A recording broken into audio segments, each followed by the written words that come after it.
une fois qu'on a fait le diagnostic, faut-il traiter? Comment va-t-on traiter? Et IP, extraction du cristallin. C'est Emmanuel Branu de Paris qui va nous en parler. Merci Philippe. La fermeture de l'angle est un enjeu important en 2020, car comme l'a dit Hélène, c'est une pathologie fréquente, et non seulement fréquente, mais aussi plus sévère, avec un certain nombre de techniques à notre disposition aujourd'hui, des techniques laser et de chirurgie, dont les indications vont devoir être mûrement réfléchies et identifiées pour chaque patient. Et en particulier, il est important de prendre en compte donc, le stade évolutif de la classification anglo-saxonne dont Hélène a parlé tout à l'heure. On n'aura pas la même attitude devant un angle suspect de fermeture que devant un glaucome, un authentique glaucome par fermeture de l'angle. L'agonioscopie dynamique est essentielle car c'est elle qui permet de détecter l'existence de synéchies antérieures périphériques qui, si elles sont étendues, peuvent contre-indiquer, en tout cas n'indiquent pas la réalisation de la laser comme l'iridotomie ou l'iridoplastie, qui ne seront pas efficaces, voire dangereuses. Et troisième chose à prendre en compte, ce sont les mécanismes de fermeture. Et donc je pense qu'il est important d'essayer d'authentifier pour chaque patient les mécanismes en cause dans la fermeture de l'angle, qui peuvent parfois être multiples pour le même patient. Il y a d'autres facteurs sont également à prendre en compte, bien sûr, l'âge, la métropie, la tension oculaire, la sévérité du glaucome, l'état de la surface oculaire, etc. Donc on va commencer par l'iridotomie périphérique. Alors c'est vrai qu'en 7 minutes, je n'aurai pas le temps de vous présenter les caractéristiques de chaque technique, mais le principe est bien sûr d'ouvrir l'angle en agissant sur le bloc pupillaire lorsque c'est le mécanisme principal, mais c'est souvent le cas pour la plupart de nos patients initialement. Et donc les indications de l'iridotomie périphérique sont aujourd'hui très larges, allant de la fermeture primitive de l'angle jusqu'au glaucome par fermeture de l'angle, au décours d'une crise de fermeture, l'œil contralatéral d'une crise et les angles suspects de fermeture. Donc aujourd'hui, l'attitude que l'on observe le plus souvent, c'est de proposer une iridotomie périphérique prophylactique à nos patients qui présentent un angle suspect de fermeture. Mais aujourd'hui, on sait que les risques évolutifs vers un authentique glaucome par fermeture de l'angle ou une fermeture primitive avérée sont variables selon les études. Et c'est vrai qu'à l'avenir, ça serait intéressant d'essayer de mieux caractériser les patients qui sont vraiment à risque de développer une fermeture primitive de l'angle ou un glaucome. Mais aujourd'hui, l'attitude reste la plus prudente, reste quand même de proposer un traitement à ces patients pour éviter des situations critiques. L'angle ne se rouvre pas toujours après l'iridotomie et dans les études, la fermeture résiduelle est présente chez un nombre non négligeable de patients. Pourquoi ça ne se rouvre pas? La cause la plus fréquente, c'est l'iris plateau, retrouvé de plus en plus fréquemment en raison de l'essor des techniques d'imagerie, en particulier de l'UBM, suivi par les facteurs cristalliniens, et il y en a d'autres. Et c'est là que l'iridoplastie peut être proposée. Donc, les indications sont imposées en fonction des critères anatomiques. Donc, c'est des patients, on peut parler de syndrome d'iris plateau lorsque l'on a une fermeture résiduelle malgré la réalisation d'une iridotomie périphérique fonctionnelle, en l'absence de synéchie étendue. Comme on le disait, c'est vrai que si on réalise une rhinoplastie chez un patient qui a des synéchies, non seulement l'angle ne va pas se rouvrir, mais on risque d'observer des complications. Et c'est pour la raison pour laquelle cette technique est quand même plutôt réservée au stade où on a déjà une fermeture primitive de l'angle ou un glaucome chronique. Et que pour l'instant, il n'y a pas vraiment de consensus sur l'intérêt de cette technique au stade d'angle suspect de fermeture, en raison de ces complications qui sont quand même fréquemment retrouvées. Et donc, pour l'instant, j'encouragerais à ce stade-là plutôt une surveillance des patients. La phacoexérèse connaît en 2020 un essor important dans la prise en charge de ces patients depuis cette étude que vous connaissez qui s'appelle l'étude Eagle.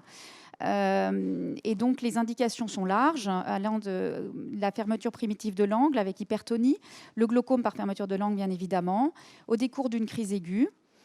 En ce qui concerne l'angle suspect de fermeture, c'est-à-dire à titre prophylactique, je recommanderais plutôt de la proposer lorsque l'on a une cataracte cliniquement significative ou une flèche cristallinienne très élevée, et sinon de réserver pour les autres cas plutôt l'indication de l'iridotomie périphérique. Parfois, malheureusement, la situation nécessite de recourir à une chirurgie. Et concernant la fermeture de l'angle, la technique de référence, c'est la trabéculectomie, lorsque l'on a qui peut être proposée donc lorsque la tension est décompensée, lorsqu'on a des synéchies étendues ou que le glaucome progresse. Il n'y a pas vraiment de place dans la fermeture de l'angle pour les chirurgies non perforantes ou les chirurgies micro-invasives, hormis certaines exceptions. Le risque principal de ces chirurgies chez les patients étant la survenue d'un glaucome malin. Et il est important de proposer proposer l'administration d'atropine à ces patients en post-opératoire. Les cycloaffaiblissements ont également leur place dans la prise en charge de cette pathologie, chez des patients pour qui la trabéculectomie pourrait être risquée lorsque la surface oculaire n'est pas praticable ou d'autres situations. Donc, je vous propose pour terminer 2 arbres décisionnels sur 2 situations cliniques qu'il est vraiment important de différencier. Donc, l'angle suspect de fermeture pour commencer, donc le stade initial de la fermeture, où là, dans la plupart des cas, on aura plutôt tendance à proposer la réalisation d'une iridotomie en première intention, surtout chez les patients jeunes à cristallin clair, et de réserver plutôt la phacoémulsification à ce stade-là, plutôt pour les patients qui auraient déjà une cataracte cliniquement significative ou une flèche cristallinienne très augmentée. En revanche, concernant la fermeture primitive de l'angle ou le glaucome par fermeture de l'angle, là, la situation est un petit peu différente.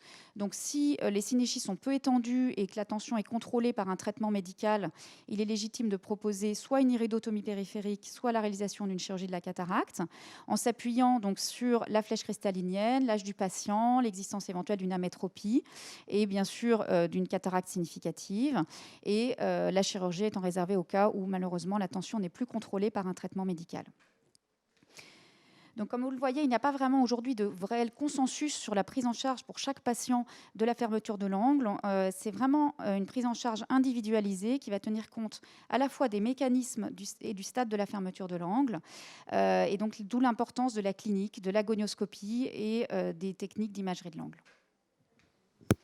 Si vous souhaitez poursuivre, vous pouvez consulter donc, ces recommandations qui ont été érigées il y a quelques années par la Société française du glaucome avec la SFO, qui sont toujours quand même d'actualité et que vous pouvez consulter sur le site de la SFJ. Merci Emmanuel pour cette synthèse très précise. Et lorsqu'on discute avec Augusto Azuara Bianco, qui a été le coordonnateur de l'étude Eagle, il dit bien que la phacoexérèse est intéressante dans l'étude faite, mais l'extraction d'un cristallin clair pose problème, comme tu l'as bien dit. Et c'est vrai que lorsqu'il y a une cataracte, on peut proposer la phacoexérèse, mais en deçà de cette indication particulière, il est vraiment très difficile parce que le risque d'une cataracte, d'une chirurgie de la cataracte existe. J'avais une question sur la technique d'iridotomie. Est-ce qu'il faut vraiment la faire dans les méridiens inférieurs afin d'éviter les photopsies et les images fantômes post-opératoires, ou est-ce qu'on le fait toujours au niveau de la paupière, au niveau du ménisque, au niveau des ménisques des larmes? Alors pour ma part, j'ai pas d'attitude. C'est un peu variable selon les patients, mais effectivement, donc il est mieux d'éviter vraiment la région du ménisque des larmes. Donc soit si le patient n'a pas trop de rétraction de la paupière, on peut continuer à le faire en supérieur. Mais sinon, effectivement, il est préférable de la faire en inférieur. Je pense que ça peut être une bonne solution. Donc plutôt à 4 heures ou à 8 heures alors. Oui.